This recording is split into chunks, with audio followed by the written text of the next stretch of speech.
કેમ છો? મજામાં? સુવાક્યોની દુનિયામાં, સુવિચારની દુનિયામાં આપનું સ્વાગત છે. મારા મિત્રો, એવું કહેવાય છે કે જો તમારે એક જગ્યાએથી બીજી જગ્યાએ જવું હોય, એટલે કે તમારે અમદાવાદથી અમેરિકા જવું હોય તો તમારે તેના માટે ટિકિટ કરાવવી પડશે અને સમય પ્રમાણે તમારે ઘરેથી નીકળવું પડશે. આ જ વાતને સુવિચાર તરીકે મેં લખ્યો છે. આજનો જે સુવિચાર છે તેનો વિષય છે આકાંક્ષા, એસ્પિરેશન.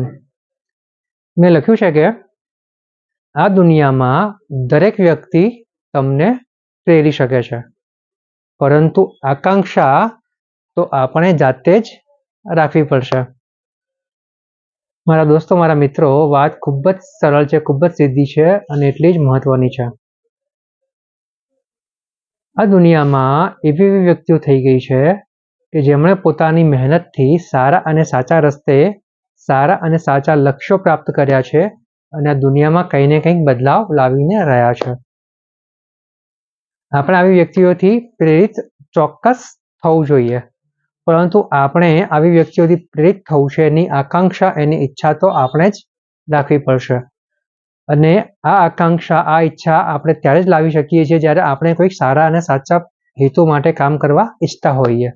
મતલબ કે લક્ષ્ય છે, આકાંક્ષા છે, પ્રેરણા છે, આ બધું એકબીજા સાથે સંકળાયેલું છે.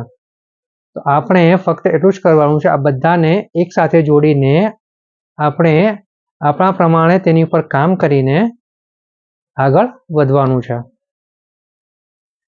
અહીંયા એવું છે કે ફક્ત પ્રેરણા લઈશું, ફક્ત મોટા મોટા લોકોની વાર્તાઓ સાંભળીશું, વાતો સાંભળીશું, તેમની બાયોપિક જોઈશું, તેમના વિશે પુસ્તકો વાંચીશું તો આપણે કંઈ નવું નથી કરી શકવાના. ખાલી આપણને પ્રેરણા મળશે, તો પ્રેરણા ફક્ત પ્રેરણા પૂરતી સીમિત રહેશે, થોડા સમય રહેશે અને પછી પાછા આપણે હતા તે જ આપણા નિયમિત કાર્યમાં, રૂટીનમાં આવી જઈશું.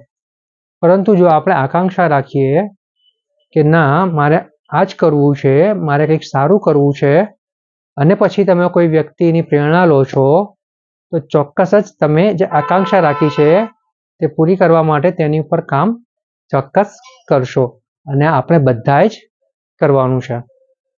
એટલે વાત અહીંયા એવી છે કે આકાંક્ષા રાખીને, પ્રેરણા લઈને આપણે સારા અને સાચા લક્ષ્યો બનાવવાના છે અને સારા અને સાચા લક્ષ્યો સુધી આપણે સારા અને સીધા રસ્તે પહોંચીને આગળ વધવાનું છે.